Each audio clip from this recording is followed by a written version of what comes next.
मौला जट 3 आ रही है, ऐसा कुछ है या अफवाह है? जब तक मेरी जेब में पैसे नहीं ना आएंगे स्क्रिप्ट लिखने के, मैं समझता हूँ ये अफवाह है। वही किरदार लेकर फिर किसी नए प्रॉब्लम में, किसी नए माहौल में, किसी नए अंदाज से हम आएंगे, उससे हम कहेंगे मौला जट 3। वो जुमला भी अमर हो गया, कहता बख्शीश इस तरफ जन्नत भी देवे ते ना लवा सोने ते लाते। 81 में मैं 54 फिल्म्स का राइटर था एक वक्त में। इंस्पायरेशन कहाँ से लेते हैं? इंस्पायरेशन तो मैंने जिंदगी में कहानी की जब भी ली है वो मैंने सूरह यूसुफ से ली है। माहिरा की पंजाबी पे कुछ कमेंट करेंगे? वे मौलिया इन्हां नूं दस कि मैं तेरी पक्की पक्की मशूक हाँ। बड़े एक्टर ही इसलिए मान गया कि ना फवाद खान के पास वो चीज़ थी जो नूरी नाथ के पास थी, लेकिन इन दोनों ने अपनी कहानी के मजाज को जब भी आया इन्होंने गिरने नहीं दिया। इंसान एक दूसरे से बड़े या छोटे नहीं होते, इंसान एक दूसरे से मुख्तलिफ होते हैं। सैयद नूर साहब के साथ इख्तलाफात हैं? उसके साथ इख्तलाफ सिर्फ ये है, एज डायरेक्टर कहाँ पे रेट करते हैं? एज डायरेक्टर बहुत अच्छा डायरेक्टर है। खूबी उसमें ये है कि वो एक रात के अंदर बैठे बैठे एक मुकम्मल फिल्म बना लेता है। उसमें सबसे जो शाकार फिल्म मुझे उसकी लगती है ना, वो मेहंदी वाले हाथ है। नरगिस का क्या सफर था ग्लैमर से इबादत तक का? एक बंदा चोरी करने गया तो वो कुत्ता बन गया। जफर आदमी उसको न जानिएगा, वो कैसा ही साहिब फहमो ज़का, जिसे ऐश में याद खुदा न रही, जिसे तैश में खौफ खुदा न रहा। नए आने वाले प्रोजेक्ट्स।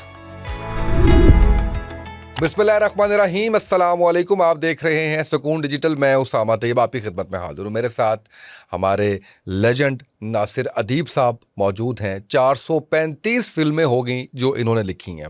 मेरा तारुफ सर के साथ जो है वो 16 साल पहले मैंने अभी बिल्कुल एंट्री थी मीडिया में, और उस वक्त राहत बाबर साहब ने इंट्रोड्यूस करवाया और पहला सवाल भी दिया। उन्होंने कहा कि आपने पूछना है कि आपको नहीं लगता कि आपने जुल्म किया इस इंडस्ट्री के साथ? आपने मौला जट बना के सारा ट्रेंड ही चेंज कर दिया इस इंडस्ट्री का। मुझे आज भी वो उनका फिक्रा वो सारा कुछ याद है। सर आज भी वैसे ही जवान है, वैसे ही एनर्जेटिक है। अस्सलाम वालेकुम, कैसे हैं आप? अल्हम्दुलिल्लाह, अल्लाह का लाख लाख शुक्र है। इस एज में अगर एनर्जेटिक नहीं होना तो किस एज में? वाह वाह, 18 साल की उम्र में आपको पता, फिर ये सारे पौने 18 साल की उम्र में जो है वो होना चाहिए। सर जी ये बताइए मुझे कि सबसे पहले जो बड़ा शिद्दत से सवाल किया जा रहा है कि मौला जट 3 आ रही है, ऐसा कुछ है या अफवाह है? असल में बात यह है कि ये अफवाह में थोड़ी सी हकीकत भी है, और मेरे ख्याल में अभी तक, इसलिए मैं से अफवाह कहता हूँ कि जब तक मेरी जेब में पैसे नहीं ना आएंगे स्क्रिप्ट लिखने के, मैं समझता हूँ ये अफवाह है। लेकिन ये है कि एक प्रोड्यूसर है, उसने मेरे से फ़िल्म शुरू करवाई हुई है, मैंने मुकम्मल भी कर दी, थोड़ा सा रह गया काम। उसका नाम है वॉरियर ऑफ मौला। एक फ़िल्म जो है एक प्रोड्यूसर की, वो मैं लिख रहा हूँ, उस फिल्म का नाम है सिर्फ मौला।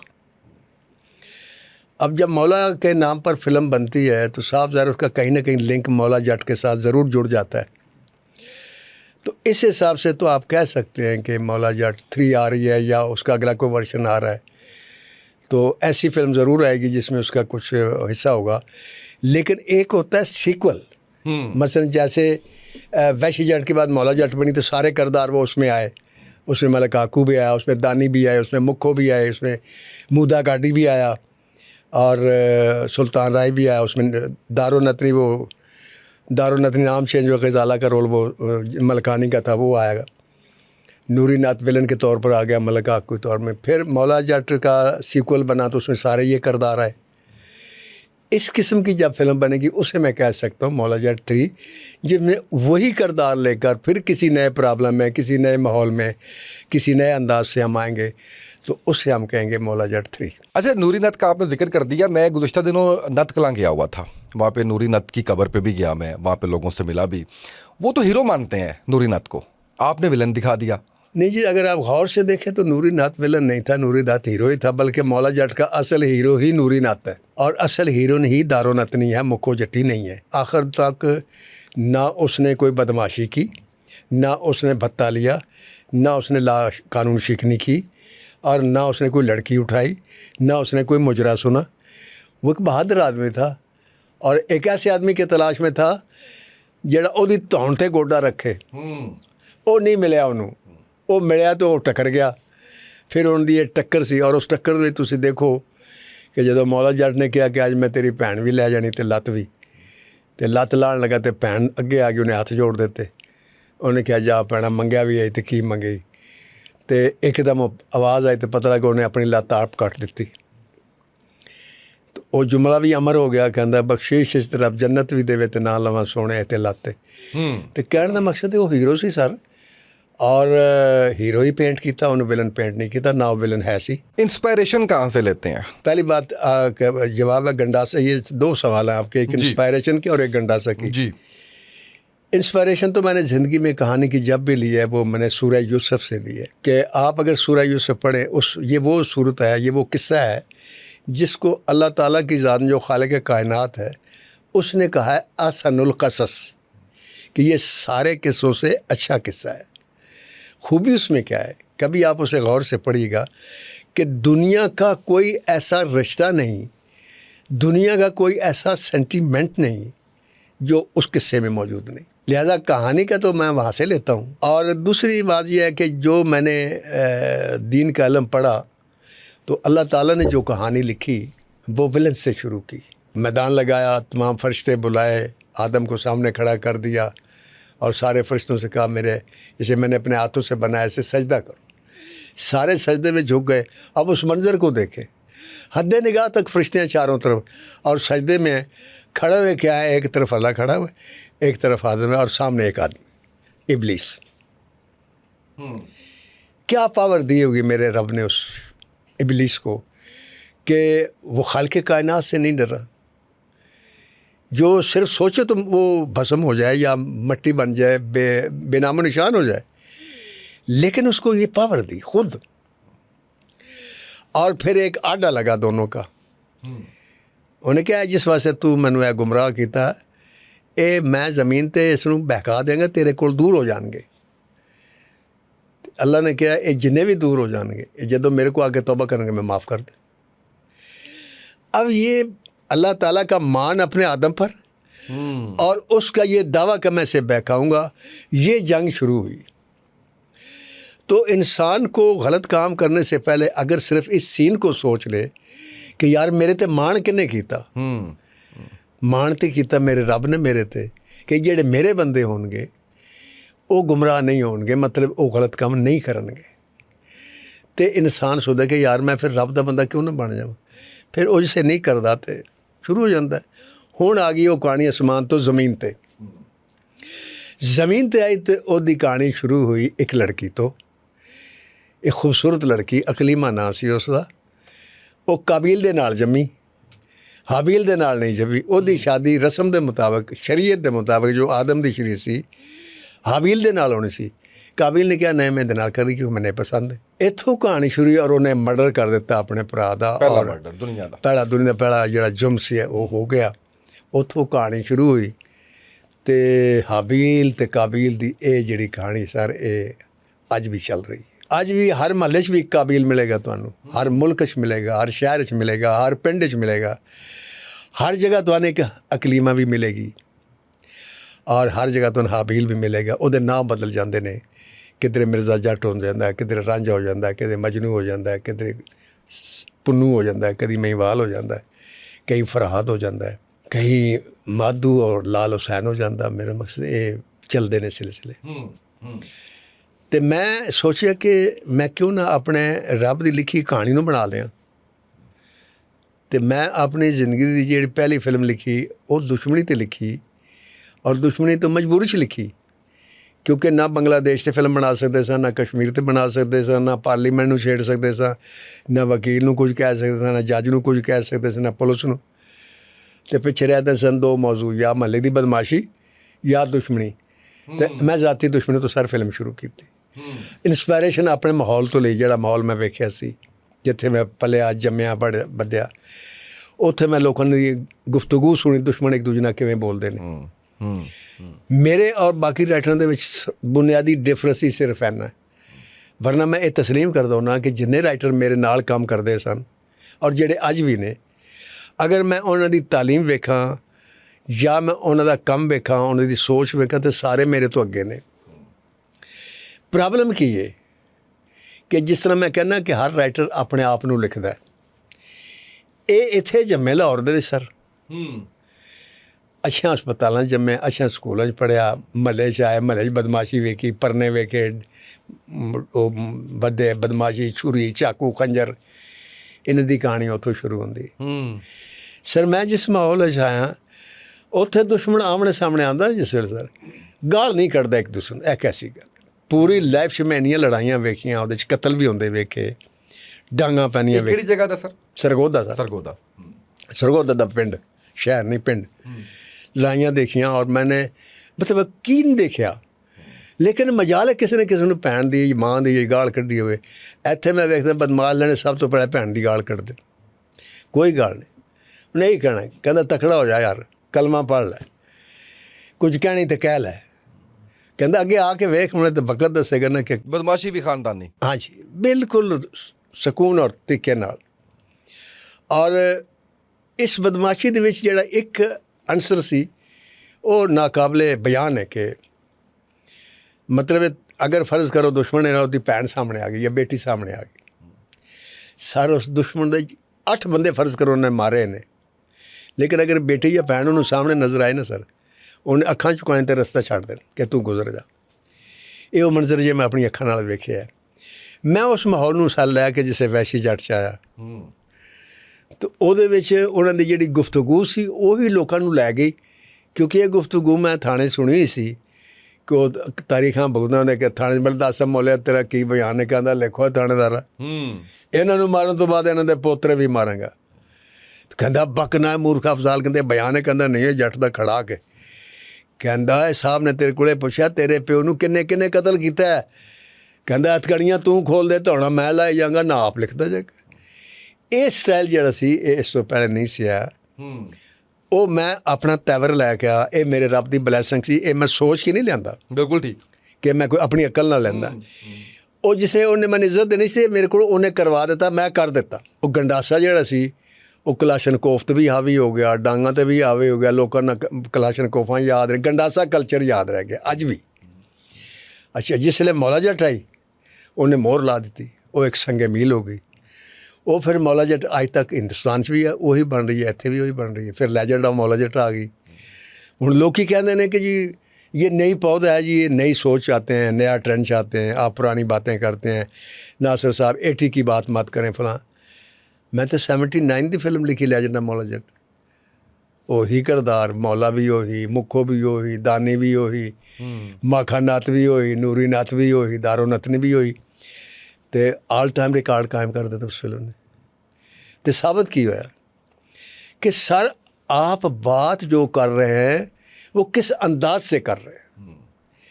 बिल्कुल सही। एक आदमी ने तुझे लतीफ़ा दे दो, वो इन्ना बुरा सुनाएगा तो हासा नहीं आएगा। वही लतीफ़ा तुझे कि अच्छे आदमी को दे दो, वो ऐसा लतीफ़ा सुनाएगा कमाल कर देगा। मतलब आलम दे कोल मौजूद है एक नहार आलम दे कोल, लेकिन मौलाना ताला शाह बुखार दी तकरीरां अज भी तुम सुनो तो तुहानू हिलन नहीं देनी। मैं शिया दे उलमा जिहड़े हर शामे गरीबां पढ़ते हैं, सारी दुनिया रोंदी है सुन के, तो की उन्हां दा अंदाज़ है। लेकिन मैं 73 चो सुनना शुरू किया, मैं हमेशा सुनदा, लेकिन अलामा रशीद तुराबी जब मुड़ के किसी शामे गरीबा नहीं पढ़ी। तो इस साबित होंदा कि तुहाडा अंदाज़े बयान बिल्कुल सही वो की है और जिहड़ा कंटेंट बयान कर रहे हो वो की है। ओके, बिल्कुल ठीक हो गया। अच्छा, ਮੈਨੂੰ ਪੰਜਾਬੀ ਬੜੀ ਅੱਛੀ ਬੋਲਣੀ ਆਉਂਦੀ ਹੈ, ਮੈਨੂੰ ਅੱਛਾ ਵੀ ਲੱਗਦਾ ਹੈ, ਲੇਕਿਨ ਸਾਡਾ ਚੈਲੰਜ ਇਹ ਵੇ ਕਿ ਜਦੋਂ ਅਸੀਂ ਪੰਜਾਬੀ ਬੋਲਨੇ ਆ तो फिर ਸਾਨੂੰ ਬਾਕੀ सूफियाँ तो बड़े मैसेज आते हैं। हाँ जी, बलोचिस्तान तो नहीं, हम उर्दू में कोशिश करेंगे, कभी कभी शुरू हो जाते हैं। आपका तो खैर इतना अच्छा लहजा और वो सारा कुछ है।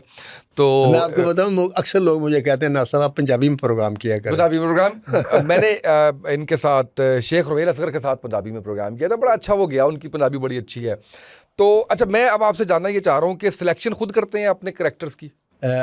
एक्टर की? हाँ जी, एक्टर्स की। एक्टर की सर मैं जब लिखता हूँ ना तो मैं एक्टर को सामने रख कर लिखता हूँ पहले। ठीक है। ये जो नई पौधा या नए एक्टर, इनको मैं अब सामने नहीं रखता, अब मैं सिर्फ अपनी कहानी को सामने रख कर लिखता हूँ। उसकी वजह ये है कि एक तो मेरी उनके साथ कोई केमिस्ट्री नहीं, कोई दोस्ती नहीं, कोई मेल मिलाप नहीं है। दूसरा ये है कि अब देखिए फवाद खान के साथ, रमज़ान बासी के साथ एक फ़िल्म आई, उसके बाद मेरी किसी फिल्म में नहीं है, तो वो फिर केमिस्ट्री नहीं बन सकती। मायरा की पंजाबी पे कुछ कमेंट करेंगे? मायरा की पंजाबी जो थी, मैं आपको बताऊँ, मायरा पे लोग बड़ा कमेंट करते हैं कि मायरा ने मुखो जट में, मौला जट में मायूस किया है पंजाबी को लेके। हाँ, पंजाबी सही नहीं बोली या जो भी है। आप यकीन करें, फवाद खान और मायरा खान को मैं बड़े एक्टर ही इसलिए मान गया कि ना फवाद खां के पास वो चीज़ थी जो नूरी नाथ के पास थी, और ना मुख्य के हाथ में वो था जो दारुनतनी के पास था। लेकिन इन दोनों ने अपनी कहानी के मजाज को जब भी आया इन्होंने गिरने नहीं दिया। तो ये मैं समझता हूँ कि वो बहुत बड़े आर्टिस्ट हैं। बाकी पंजाबी नहीं बोल सकी, इसमें कोई उसका वो बड़ी कोशिश की, लेकिन वो जो लहजा था ना पंजाबी का ख़ास, वो आसिया ने एक माइंड सेट कर दिया था ना लोगों के जहन में। लोगों के जहन में वो था, नूरी पूरा उतरा। अब जो फवाद खान था वो सुल्तान राय के उसमें यार पर नहीं आया, लेकिन अपने करैक्टर में उसकी जो परफॉर्मेंस थी वो कमाल थी। बिल्कुल सही है। किसको देखते हैं आज की उसके अंदर कास्ट के अंदर कि यार ये इसमें वो सारी खूबियां हैं जो मेरे करैक्टर को पूरा निभाएगा? एक्टर एक्ट्रेस दोनों की बात कर लेते हैं। ये देखें, हमज़ा अब्बासी जिनके साथ मैंने काम किया अभी तक, हमज़ा अब्बासी के साथ काम किया है मैंने, इसके साथ काम किया है, फवाद खान के साथ किया है, फ़ाद मुस्तफ़ा का काम मैंने देखा है, हुमायूं सईद का काम मैंने देखा है, शान का भी काम मैंने, शान के साथ तो काफ़ी काम किया है। इख्तलाफ भी हैं कोई शान से? शान के साथ ज़ाती कोई इख्तलाफ नहीं सर। शान को शान बनाने वाले डायरेक्टर, प्रोड्यूसर, राइटर, आप उनकी इज़्ज़त करें। देखें, एक आदमी अब मुझे कोई भी नहीं ना जानता था, मुझे हसन अस्करी साहब ने दरियाफ़्त किया। मेरा आज भी हर इंटरव्यू अस्करी साहब से शुरू होता है, उन पर ख़त्म होता है। मैं आज जो भी उनके जूतियों को तोफ़ैल हूँ, वो इस दुनिया से चले गए, लेकिन वो मुझे इतना कुछ दे गए, चांद फिल्में उनके साथ की, इतना कुछ दे गए, आप यकीन करें कि अब मैं किसी भी डायरेक्टर के सामने बैठूँ तो मुझे कभी कम्प्लेक्स नहीं हुआ। तो मतलब हम ये करते हैं कि वो ऐसा है, वो वैसा है। मैं ये कहता हूँ, दुनिया मेरे से पूछती है ये वो बड़ा एक्टर है, ये बड़ा एक्टर है। ये सवाल ही गलत है सर। कोई किसी से बड़ा नहीं होता और कोई किसी से छोटा नहीं होता। मेरा एक बड़ा मशहूर जुमला है कि इंसान एक दूसरे से बड़े या छोटे नहीं होते, इंसान एक दूसरे से मुख्तलिफ होते हैं।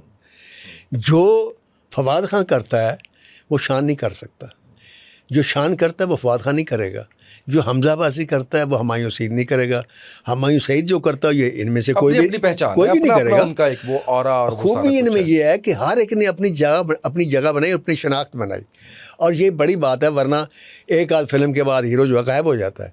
अब हुमायूं सईद को ले लें, अरसे दराज से उसकी 5 फिल्में ऊपर नीचे सुपर हिट है।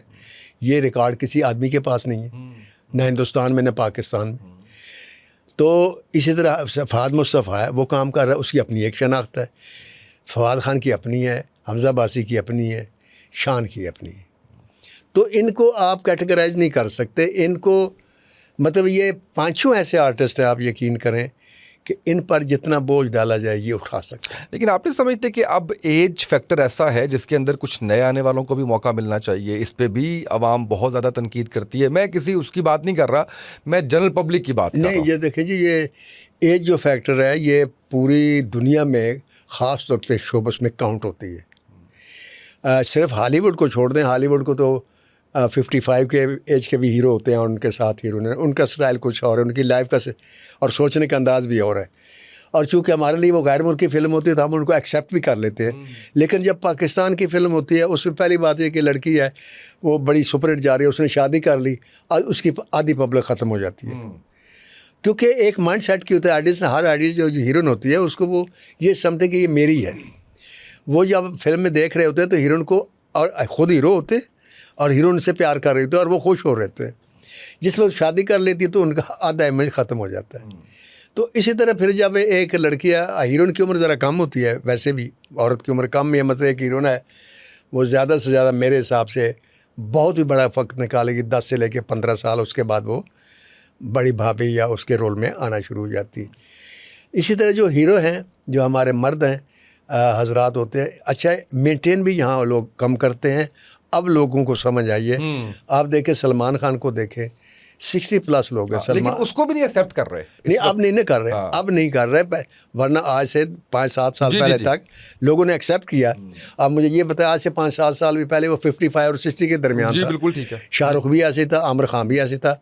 लेकिन अब चूँकि वो जिस वक्त आम लाइफ में आते हैं ना, तो वो जो ये ग्राफिक्स से और अपनी लाइट से और एडिटिंग में वो जो ठीक ठाक करते हैं, वो फ़ोटोशॉप जो जैसे बना लेते हैं, वो चीज़ नहीं होती तो लोग अब उनको उस तरीके से देखते हैं। लिहाजा अब उनकी वो चीज़ नहीं रही। यही वजह है कि तमिलनाडु के जो एक्टर नए आए हैं, हालांकि उनकी ना शक्लें हैं ना कुछ हैं, वो छा गए। ऐसे क्योंकि ही है। वो उनके अंदर तो एक फिर हमारे यहाँ पे हुमायूं सईद को, शान को, इनको एज हीरो आना चाहिए। ये आपने एक लिखारी के पॉइंट ऑफ व्यू से बताना है, क्योंकि आप नफ्सियात समझते हैं ऑडियंस की, जी देखने बिल्कुल वालों मैं की। समझता हूँ। देखिए मैं आपको बताऊं कि कोई फिल्म हिट होती है या कोई फिल्म फ्लॉप होती है, तो इसमें मैं सबसे ज़्यादा डिस्क्रेडिट और क्रेडिट जो है ना राइटर को देता हूँ, अपने आप को देता हूँ। उसके बाद मैं डायरेक्टर को देता हूँ और उसके बाद प्रोड्यूसर। एक्टर चौथे नंबर पर आता है। एक्टर का कोई कसूर नहीं होता सर। अक्सर हम कहते हैं जी फ़लाँ आदमी ने, फ़लाँ हीरो ने इंडस्ट्री बर्बाद कर दी। इंडस्ट्री कोई हीरो बर्बाद नहीं करता। सबसे पहले राइटर फेल होता है। जब राइटर फेल होता है, डायरेक्टर फेल होता है। डायरेक्टर को दूसरा नंबर मैं क्यों देता हूँ? भाई उसने, राइटर ने कहानी सुनाई, आप में भी तो इतनी एहलियत होनी चाहिए ना कि आप सामने विजुअलाइज करें कि ये हिट होगी, क्लिक होगी या नहीं होगी। इसी तरह वो भी फेल हो जाता है, फिर साथ प्रोड्यूसर का भी फेल हो जाता है। तो ये जो एक्टर मेरे सामने इस वक्त जितने एक्टर हैं, फवाद मुस्तफ़ा, हुमायूं सईद, शान और हमजा अब्बासी, ये 5 एक्टर हैं। ये मैं किसी भी रोल में लूँ तो ये हिट होंगे। इनमें इतनी एहलियत है। अभी इनकी एज वो नहीं है कि मैं कहूँ कि ये हीरो नहीं आ सकते, बिल्कुल आ सकते हैं। ये डिपेंड करता है। देखिए मैंने एक फ़िल्म लिखी थी काले चोर। उस वक्त सुल्तान राय की एज जो थी वो वही थी, ये 90 में फ़िल्म रिलीज़ हुई थी और उसके साथ हीरोइन थी नीली। क्योंकि वो नज़रुल इस्लाम साहब की पसंदीदा थी और वो उन्होंने उसको लिया और डबल रोल लिया। जावेद शेख के साथ एक पेयर था और एक राय साहब के साथ। अब गाना था घर बैठे बैठे एक दिन मुझे सोच आई कि यार सुल्तान राय और नीली की एज में बड़ा फ़र्क है। ये गाना गाएगी तो हुट ना हो जाए कि सुल्तान राय और ये दोनों। तो वहाँ फिर गाने से पहले मैंने एक जुमला लिखा कि वो प्यार का जब डायलॉग बोलते तो सुल्तान राय कहता है, यार होर ने तो कुछ अपनी तो मेरी उम्र का ख्याल ही कर ले। तो कहती इश्क च उम्र नहीं होती, इश्क तो फिर रेलेवेंट कर दिया ना आपने। हाँ जी, वो मैंने लोगों को रैशनल कर दिया कि भाई ये है। तो इस तरीके से आप जब मिसाल के तौर पर हुमायूं सईद पे लिखते हैं या फवाद खान पे लिखते हैं या शान, ये 3 एक्टर आप ले लें, तो इन तीनों को आप वो कॉलेज का स्टूडेंट नहीं दिखा सकते। या इनको आप, अगर आप इनको कॉलेज का स्टूडेंट दिखा देंगे तो आप बात ख़त्म हो जाएगी, ये लोग मानेंगे ही नहीं। लेकिन हम देख रहे हैं उनको, कॉलेज के स्टूडेंट भी देख रहे हैं। नहीं वो ड्रामों में हो सकता है, आप देख रहे हो। मैंने मूवी में भी देखा ना। अच्छा शायद देखा डिग्री हो। जो है वो पास लेकिन की मैं जो- अगर होता तो मैं कभी नहीं लेता। मतलब मैं इनको ऐसे रोल में लेता जिस रोल में एक मेच्योर आदमी हो अपने लेकिन में। नए लोग देखें, आपने कहा कि आप मैं इस पे ज़्यादा बात तो नहीं करूंगा। आपने कहा रेड लाइट एरिया गया, वहाँ से उसको ढूंढा, ठीक है। इस पे बड़ी कंट्रोवर्सी भी बनी, इस पे बहुत कुछ हुआ। अगर आप कमेंट करना चाहें ज़रूर कीजिए क्यों ऐसा हो गया। लेकिन अब नए लोग क्यों नहीं ढूंढते आप? अब तो इतने ज़रिए हैं, टिकटॉक है, इंस्टा है, यहाँ पे लोग जो है वो। देखिए ये फिल्म शुरू की है अभी एक गुलाम मोहिउद्दीन डायरेक्टर और प्रोड्यूसर है, मैं राइटर हूँ। उसमें दोनों हीरोइनें नहीं है, ना मायरा है, ना महविश है, ना सज्जल अली है, ना और भी जितनी मशहूर हैं। मैं तो उनके नाम नहीं जानता, लेकिन दोनों ने मेरे से पूछा। मैंने कहा जी बिस्मिल्लाह, जो शक्ल की बात नहीं है, मेरा जो किरदार है उसके हिसाब से देखें, इनके गेटअप बनाएं, मैं इनकी परफॉर्मेंस देखूंगा तो मैं समझूंगा कि आपने बहुत अच्छी सिलेक्शन की है। लेकिन अगर परफॉर्मेंस नहीं तो आप चेंज करें, क्योंकि अच्छा राइटर या अच्छा मकालमा उसके लिए अच्छा आर्टिस्ट भी चाहिए। तो एक खूबसूरत गाड़ी बनाकर आप किसी झोंपड़े में रख कर बेचेंगे, उसकी कीमत नहीं लगेगी, उसको अच्छे शोरूम में रखना चाहिए। तो इसलिए ये जो चीज़ है नए के नहीं है, बिल्कुल नए को ले रहे हैं। उसमें विलन जो है वो भी नया लड़का है, अदनान भट्ट है। तो उसका छोटा सा रोल था उसमें मेरी बुल्ला फिल्म में। इसमें मैंने मुकम्मल विलन उसको पेंट किया है। तो वो तो हम कर रहे हैं, ऐसी कोई बात नहीं है। लेकिन थोड़ा ये एक आदमी के करने से होता नहीं है। ये चाहिए कि जितने डायरेक्टर फिल्म बना रहे हैं, हर डायरेक्टर अपनी फिल्म में खा एक नई लड़की इंट्रोड्यूस करा ले या एक नया लड़का इंट्रोड्यूस करा दे, फिर बात बनती। बेस्ट डायरेक्टर इसका काम करने का बड़ा मज़ा आता है। इस वक्त मैंने जिन डायरेक्टर के साथ काम किया है, बिलाल अशारी हैं, उनके साथ काम किया है, बहुत मज़ा आया।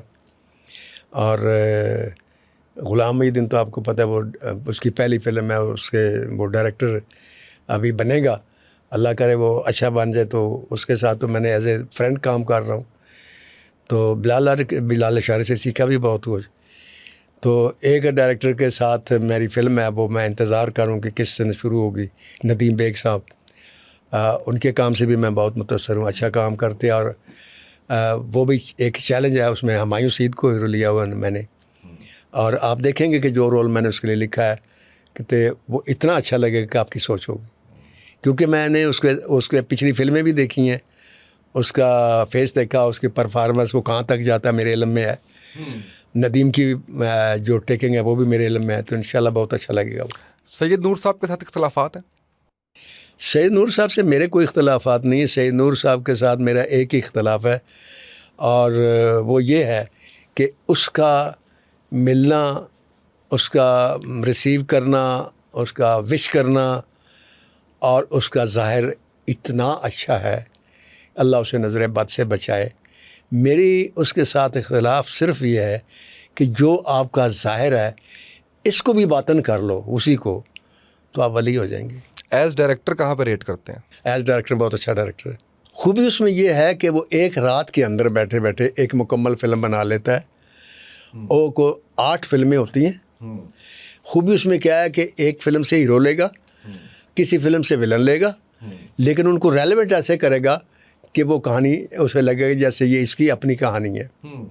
इसी तरह हीरोइन का इंतखाब करता है।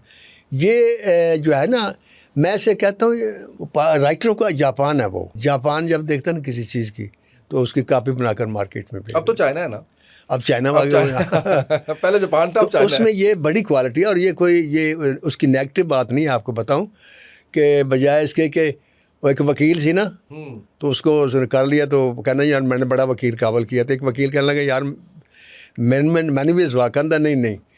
तो वो फिर जिस वक्त सजाए मौत होगी ना, तो कहने लगा यार जड़ी तुस फाई जड़ी है एने 1000 ला के लईए ना, ये मैं फ्री करा देनी सी, तो तू ये ना करा दे बेहतर। तो वो गल है कि सैयद नूर कहानी बड़ी जल्दी बना लेता है और बड़ी अच्छी बना लेता है। आप देखें उसने जितनी फिल्में बनाई हैं उनमें मुझे बड़ी, उसमें सबसे जो शाहकार फिल्म मुझे उसकी लगती है ना, वो मेहंदी वाले हाथ है और डाकू रानी। डाकू रानी बिल्कुल सही है। बहुत अच्छी फिल्म है, और मेहंदी वाले हाथ से मैंने उसको माना कि वो डायरेक्टर भी बहुत अच्छा है। इतनी कंट्रोवर्सीज में क्यों रहते हैं? मैं आपकी स्टेटमेंट्स हैं, सब आपने बोला हुआ है। हाँ मैं जी। कहते हो तो बता देता हूँ। नहीं, आपने कहा नहीं। 90 की दहाई तक फिल्म इंडस्ट्री में ज्यादातर खवातीन रेड लाइट एरिया से आई। मैं आपको बताता हूँ, ये एक और सुन ले। फिर आपने कहा कि हीरा मंडी में रिहाइश पजीर अदाकारा रीमा खान को देखकर उन्हें रिजेक्ट कर दिया था। यही मेरी कंट्रोवर्सी बनी, और उसकी वजह यह है कि मुझे इस चीज़ का एहसास नहीं था, मुझे पता नहीं था। मैं आपको बताऊं कि मैं तो एक इंटरव्यू देने गया था, सिर्फ इंटरव्यू से आगे उसने वो ये जब कंट्रोवर्सी शुरू हुई और एक शोर मच गया, तो मैं परेशान हो गया। घर बैठ के मैंने सोचा कि यार ये जो बातें मैंने की हैं, ये देखे इस यूट्यूब पे अब भी मौजूद है, ये फ़लाँ भी कर रहा है, फ़लाँ ने भी की हुई है, ये भी की हुई है, ये नेट पे भी है, ये गूगल पे भी है, फ़लाँ भी है, ये भी है। तो मैं बहुत परेशान हुआ। मैं हर एक से पूछा यार ये मेरी बात को लेकर लोग क्यों चल पड़े, बाकी क्यों नहीं करते। तो वो मुझे बिल्कुल समझ ना आया कि ये क्या नहीं। आफ्टर ऑल ये मसला ना मेरी बीवी ने हल कर दिया। कहने लगी बात ये है कि आप खुदा का शुक्र अदा करें कि आपकी ये वर्थ है कि आपको लोग सुनते हैं, और जब आपको सुनें जिनका आप जिक्र करें उनको लोग सुनते नहीं, प्रोग्राम देखते नहीं, तुम्हें देखते हैं और सुनते हैं, तो तुम अपनी ज़ुबान पे कंट्रोल रखो, ऐसी बातें करना छोड़ दो। मैंने कहा जी मैंने तो अरसा दराज हुआ मैंने छोड़ दिया और बिल्कुल नहीं करता। अब देखिए मेरा अपना यूट्यूब चैनल है, उस पर 200 से ज़्यादा प्रोग्राम मेरे नशर हो चुके हैं। एक भी प्रोग्राम ऐसा नहीं जिसमें कंट्रोवर्सी हो, क्योंकि वो मेरा अपना होता है। ये सवालों जवाब में बंदा ना बाद दफ़ा कोई कह देता है तो मुंह से बात तो निकल जाती है, या मैं ये सोच के करता रहा यार ये तो हिस्ट्री है। बाद में पता चला कि यार ये जो हिस्ट्री है मतलब ऐसा सच जिससे किसी को तकलीफ़ हो उससे झूठ बोलना बेहतर है, सार सच बोलने के लिए नहीं होता। तो लिहाजा मैंने, और फिर वो सच जो आप बगैर पूछे बोलें वो फसाद है। लिहाजा मैं नहीं समझता कि ये कंट्रोवर्सी। और फिर मैं अब आपसे एक सवाल है कि यार ये हर यूट्यूबर और ये लोग कंट्रोवर्सी ही क्यों ढूंढते हैं? पैसे मिलते हैं ना, डॉलर मिलते हैं, लोग देखते हैं, टॉक ऑफ द टाउन बनती है। अच्छा, इसलिए मैं देखे पैसे तो मुझे भी मिलते हैं, लेकिन अपना वो है ना, आप मैं तो कोई कंट्रोवर्सी नहीं करता। मैं आपको गुजारिश मेरे करता हूं। लेजेंड ऑफ नासिर भी शो के 200 से ज़्यादा प्रोग्राम है, आप उठाकर देख लें। उसमें आपको सिवाय एक प्रोग्राम के वजह दी बाबा के बारे में मैंने किया, उसमें भी कोई गलत बात नहीं की थी, लेकिन ऐसी बात थी जिसका उनके फ़न से ताल्लुक़ नहीं था। लिहाजा इसलिए मुझे भी वो अच्छी नहीं लगी, वो मैंने प्रोग्राम जो था ऑफ़ कर दिया। वरना मेरे किसी प्रोग्राम में कोई कंट्रोवर्सी नहीं। और मेरी रेटिंग आप बिलीव करेंगे, मैं यूट्यूब चैनल कभी मैंने कि ये किसी से नहीं कहा आप इसे सब्सक्राइब करें, निशान पे यूँ करें। मैं कहता हूँ मेरे भाई अगर आपको अच्छा लगा तो करें, नहीं अच्छा लगा बिल्कुल मत बिल्कुल करें। अगर असल में मैं आपको बताऊं ये माइंडसेट का फ़र्क है। चीज़ें जो अल्लाह की तरफ से चलनी होती हैं वो चल जाती हाँ हैं। जी। हम लोग थोड़ा सा ये समझ रहे होते हैं कि हम थोड़ा सा आप कह लें बिलो द बेल्ट या कोई इस तरह की गुफ्तगू करेंगे, इस तरह की बात करेंगे तो उसको शायद ज़्यादा जल्दी पज़िराई मिल जाएगी। वैसे भी देखें, मैं मेरी बात सुने कि किसी की इज्जत उछाल के अगर मुझे करोड़ रुपया भी मिले मैं उस पर लानत भेज दूँ। लेकिन गुज़श्ता दिनों भी मैं एक माजी की एक्ट्रेस का देख रहा था, उन्होंने कहा कि खुदा का वास्ता आप हमें बख्श दीजिए, हम अपने अपने घरों में हैं, नानियों दादियाँ बिल्कुल बनी ठीक हुई है। हैं। ये आप वो देखें ना, वो बात वही है ना कि उसी को पुरानी चीज़ों को लेकर वो शुरू है, कोई नई बात नहीं हुई है। ये पुरानी फिल्में जैसी पुरानी फिल्म में पुरानी जो शार्ट है, ये जो अभी आप सुना रहे हैं, इन्हीं को लेकर कोई ना कोई शुरू हो जाता है, फिर वो अपने नंबर भी बनाता है। हालांकि मैं उनको समझाता हूँ कि आप इसे बस कर दें, इसलिए कि ये जो बातें जिन लोगों को नहीं पता, हर एक आदमी ने प्रोग्राम नहीं देखा हो, आप कोशिश करें कि हर एक को पता चल जाए कि एक प्रोग्राम मेरा वो किसी ने नहीं देखा, अब आपने उसी को उछाल दिया तो वो आदमी आपके व्यूअर्स अलग हैं, उन्होंने भी सुन लिया, फिर उसने भी उछाल दिया, फिर उन्होंने सुन दिया, फिर उसने सुना। तो फिर मैंने उन्हें कहा कि ये आप उसकी कोई उनकी खिदमत नहीं कर रहे, उनकी हिमायत नहीं कर रहे, आप उनके लिए बुरा कर रहे हैं। इसलिए कि अगर मैंने कोई गलत बात कह दी तो उस गलत बात को ख़त्म कर दो। गलत बात करने का भी एक तरीका होता है। मैंने सबसे पहले मेरे एक हमजुल्फ़ ने प्रोग्राम किया अपने चैनल पर अमेरिका में बैठ के, और वो किया शान के ख़िलाफ़, सैयद नूर के ख़िलाफ़, सैमा के ख़िलाफ़ और रेशम के ख़िलाफ़, और इतनी वाहियात बातें की, इतनी नंगी बातें की कि आपकी सोच होगी। सबसे पहले मैंने अपने यूट्यूब चैनल पे आगाज़ ही उस प्रोग्राम से किया कि मैंने कहा कि उसने गलत किया है, और लेकिन ये नहीं बताया कि उन्होंने क्या किया। जैसे ये तो बता देते हैं कि नासिरुद्दीन ने ये कहा, नासिरुद्दीन ने, मैंने ऐसी कोई बात नहीं की। मैंने कहा उसने जो भी बातें की हैं। हाँ, लेकिन लोगों ने, आपने कह दिया तो लोग जाके सर्च करके सुन ही लेंगे ना। नहीं, वो अलग बात है, लोगों ने सुनी भी थी, लेकिन मैंने कहा उसने गलत किया। वो मेरा 40 मिनट का प्रोग्राम था, और आप बिलीव करेंगे वो पहला प्रोग्राम था, और पहले वीक में मेरा चैनल मोनेटाइज हुआ। 80,000 से ऊपर जो थे उसके व्यूअर्स थे। तो वहाँ से मुझे अंदाज़ा हो कि लोग कंट्रोवर्सी नहीं देखते। मैंने तो नहीं बनाई। और उसके बाद कोई ऐसा प्रोग्राम नहीं जिसे मैंने किया। अली जासू मैंने प्रोग्राम किया, उसके 1 लाख से ज़्यादा वो थे, कोई उसमें ऐसी बात नहीं थी। लेकिन लोग आज ये ट्रेंड बना लिया, तो इससे इसका कुछ ना कुछ कंट्रोल करना चाहिए। आप देखें, तकलीफ़ होती है, कभी मरियम नवाज़ के बारे में इतनी फजूल वीडियो चल रही होती है, कभी किसी चीज़ के बारे में, यार कुछ भी है, वो हमारी चीफ मिनिस्टर है। मरियम नवाज़ हो, किसी की बेटी है, और किसी की बेटी, अगर मैं उसकी वीडियो देख के खुश हूँगा तो लेकिन उनकी पॉलिसी से तो आपको भी इख्तलाफ है ना। वो जो डायरेक्टर्स को 3 crore if I am not wrong देने की बात है, उसके ऊपर आप एतराज़ कर रहे हैं। नहीं, मेरे कोई इतराज़ नहीं। मैंने सिर्फ इतना कहा था मरियम नवाज़ से कि इन लोगों को 3-3 करोड़ देने से फिल्म इंडस्ट्री का रिवाइवल नहीं होगा। ये मैं आज भी कह रहा हूँ और मैं इस पर कायम हूँ।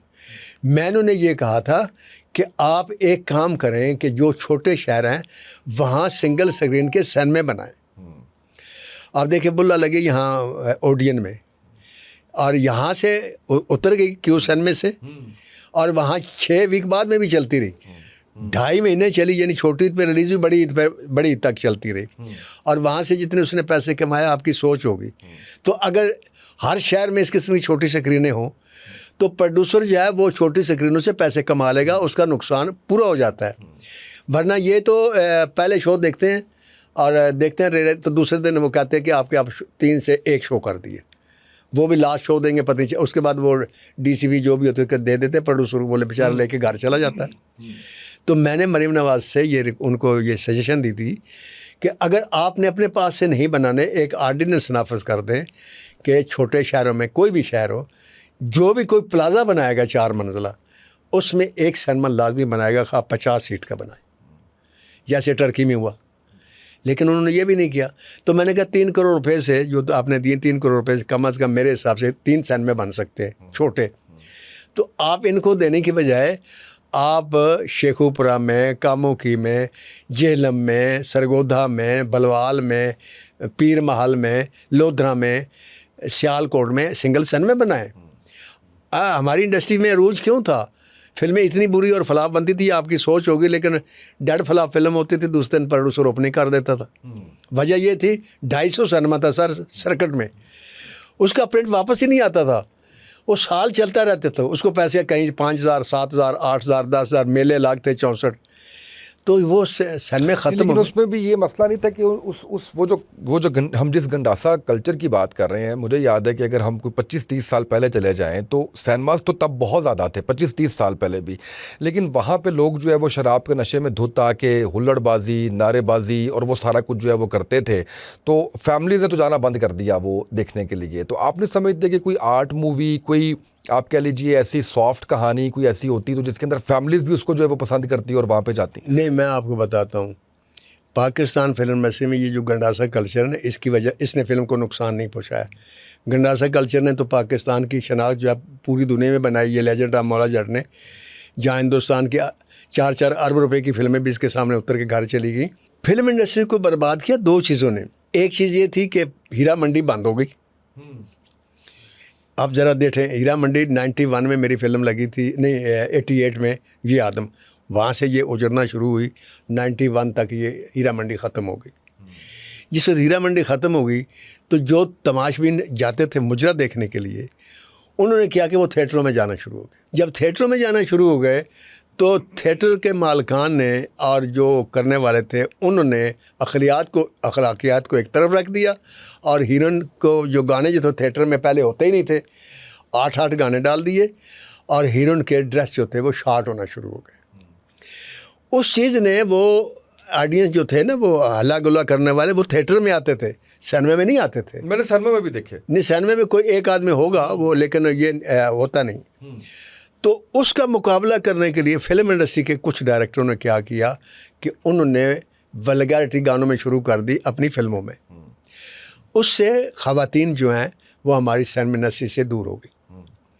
जिस वक्त ख़वातीन दूर हो गई ना सर, तो हमारा सिनेमा कल्चर ख़त्म हो गया। क्योंकि ख़ातून जब किसी फिल्म को पसंद करती है ना सर, तो उसको देखने की तादाद जो है ना वो 20 गुना से ज़्यादा होती है।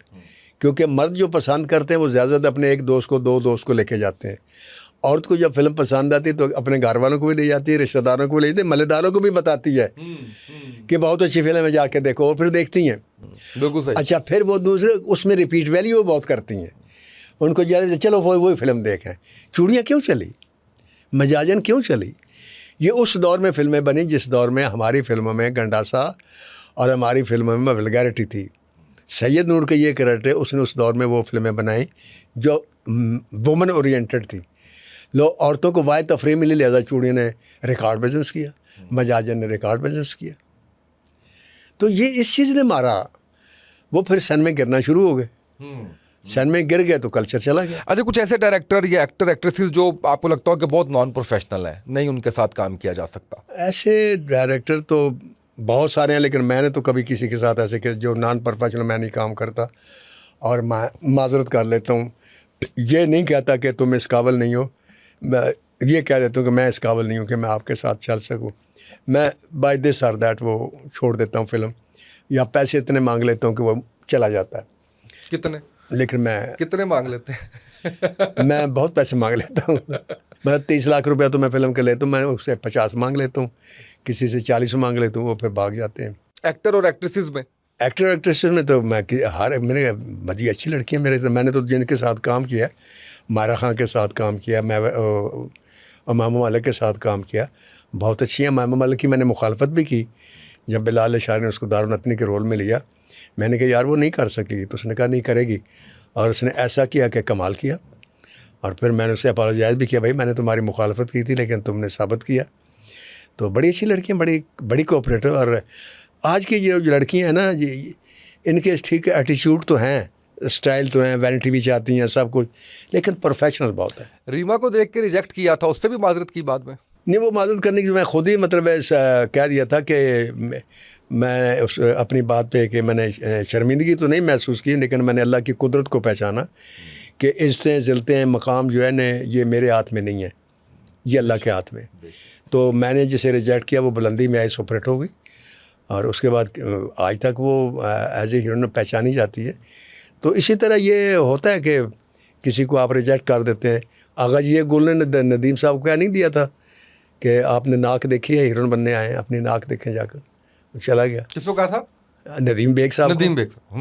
फिर जब चकोरी हिट हुई तो सबसे पहले फ़ोन भी नागा जी गुल ने किया कि मैंने तुम्हारे साथ फिल्म करनी है। उस वक्त बड़े से बेड़ा हीरो पता है कितने पैसे लेता था? 25,000। उसने कहा मैं 60,000 लूँगा, और उन्होंने 60,000 दिए और फिल्म संग दिल बनी। तो ये आप नहीं किसी को कह सकते, ये अल्लाह के हाथ में है। और अल्लाह ने तो पाकिस्तान फिल्म इंडस्ट्री को हर वक्त सुल्तान राय के रूप में दिखाया कि मैं हूँ, कि देखो ना शक्ल है, ना अकल है, ना उम्र है, ना कुछ है, और लोग पूजा करते हैं और हीरोइन उसके पीछे पीछे हैं। हर उनकी ख्वाहिश है मेरे सुल्तान राय के साथ जोड़ी हो, और आखिर दम तक कैमरा उसके पीछे रहा। यूसुफ खान से ज़्यादा खूबसूरत कौन होगा? लाला सुधीर, अकमल ख़ान, हबीब, एजाज दुरानी कहाँ गए? सुल्तान राय एजाज दुरानी से बड़ा था, काम करता रहा। ये अल्लाह की शान है, अल्लाह के हाथ में। बिल्कुल सही। अच्छा मुझे ये बताएं कि जो एक आम फैम बड़े सालों से सुनते चले आ रहे हैं कि ख़वातीन का इस्तेहसाल किया जाता है फिल्म इंडस्ट्री के अंदर, ऐसा था, ऐसा है? देखिए जी, सुनते हम भी हैं कि इस्तेहसाल किया जाता है, लेकिन मैं 52 साल हो गए मुझे पाकिस्तान फिल्म इंडस्ट्री में। मैंने नहीं देखा कि मेरे सामने किसी लड़की ने या किसी हीरो ने ये कहा कि मेरे साथ ज़्यादती हुई है, मेरे साथ इस्तेहसाल हुआ, या मेरे साथ कोई शर्त रखी गई है। हालांकि नादरा और नीली को यूनुस मलिक साहब लेकर आए, ये मीरा भी इंडस्ट्री में नई आई थी, रेशम भी हमारे सामने आई, ये नई आई थी। लेकिन मैंने कभी नहीं सुना कि इन्होंने कभी कोई शिकायत की, और ना मैंने स्टूडियो के चार दीवारी में किसी और से सुना कि यार इनके साथ ऐसा हुआ है। लेकिन जब मैं बाद लड़कियों के इंटरव्यू सुनता हूँ तो उससे तो मुझे ये लगता है कि कोई लड़की बची ही नहीं है इसके साथ, यही होता रहा है और ये होता है। लेकिन मैं समझता हूँ कि ये ऐसी बात सही नहीं है। और जो माजी के प्रोड्यूसर्स के बारे में कहा जाता था कि पैसा उड़ा दिया शराब में, जुए में, उसमें हकीकत थी? वो सही है कि सिर्फ प्रोड्यूसर नहीं, बड़े डायरेक्टरों भी पैसे उजाड़े हैं जुए में। ये अगर खेलते थे, ये बड़ी बुरी लात है। और जिस वक्त मौत बाना आप बचे रहे। हाँ, मैं अल्लाह की रहमत मैं बचा रहा हूँ, तो आज आपके सामने बैठा हूँ मेरे भाई। बच्चे भी पढ़ाए और घर भी बनाया, सब कुछ किया।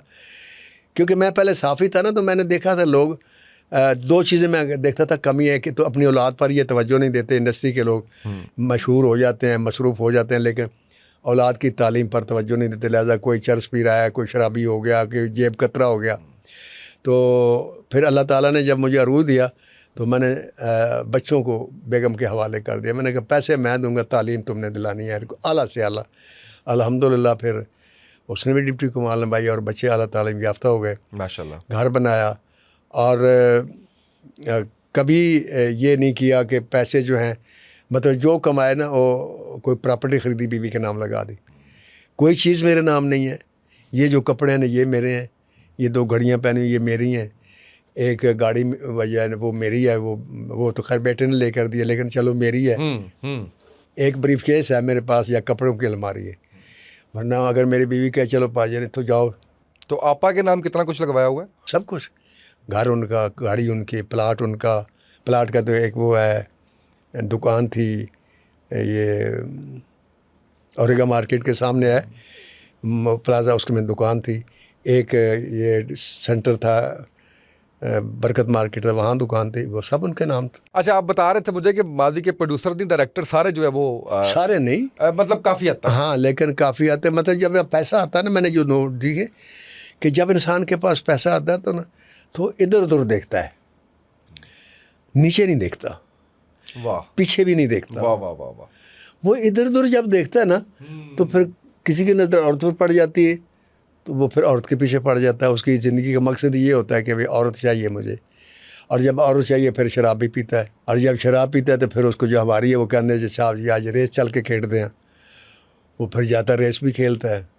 पैसे आ रहे होते हैं, वो ये जला जा रहा होता है, उसको ये नहीं पता होता कि दरिया या पीछे से खुश्क हो जाए तो फिर गड़बड़ हो जाती है।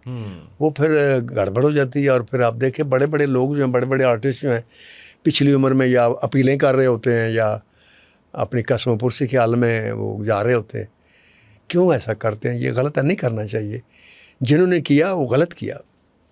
और ऐसा ये नहीं कि यहाँ होता है, हॉलीवुड में भी और बॉलीवुड में भी लेकिन हमने कभी ये इतना ज़रूर सुना है कि वो नशे के आदी हो जाते हैं, वो वहाँ भी मार्लन मिनरो गोलियां खा के मर गई, और भी इस किस्म के वाक़यात होते हैं।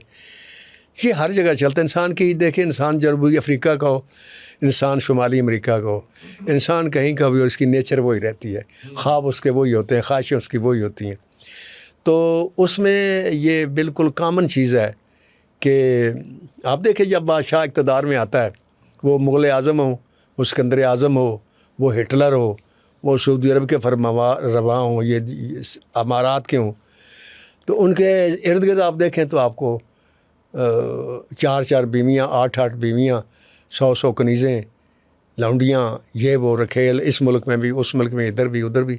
ये क्या है? यही वो चीज़ है जो फिर कौमों का बेड़ा गर्क करती है।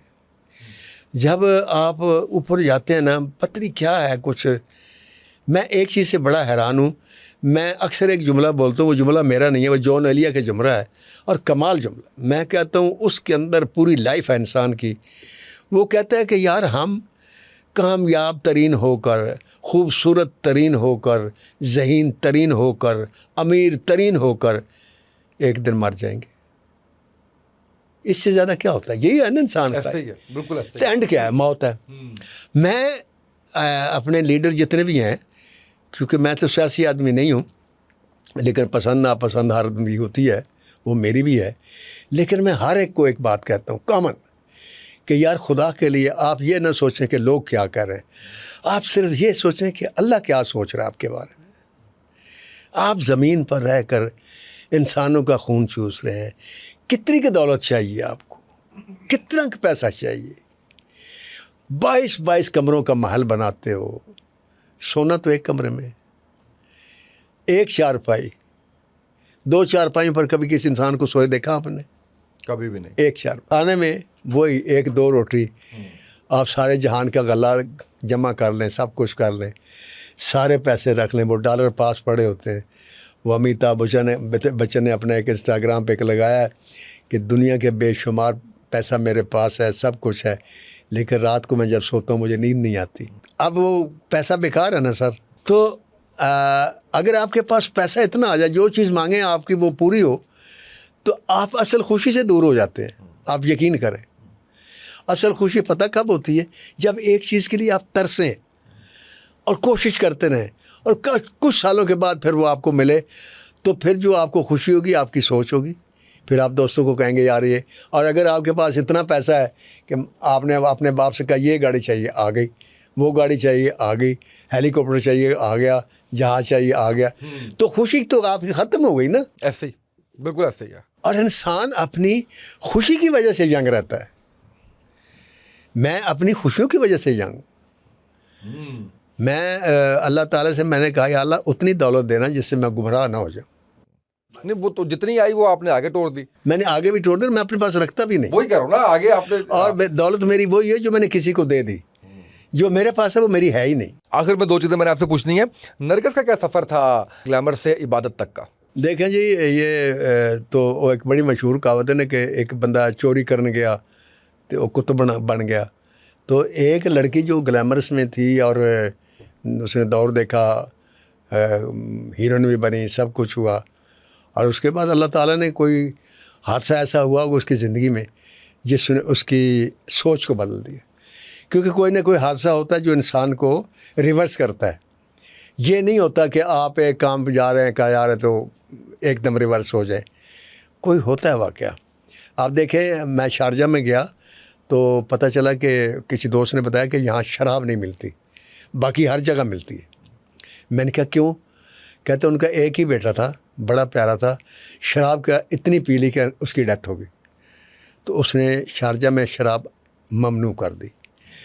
तो कोई ना कोई ऐसा वाक़या होता है। नरगिस की ज़िंदगी में भी कोई ना कोई ऐसा इंसिडेंट आया होगा जिसने उसे झंझोड़ के रख दिया होगा कि ये जो तू कर रही है ये असल चीज़ नहीं है, ये एंड नहीं है, ये इसमें सुकून नहीं है।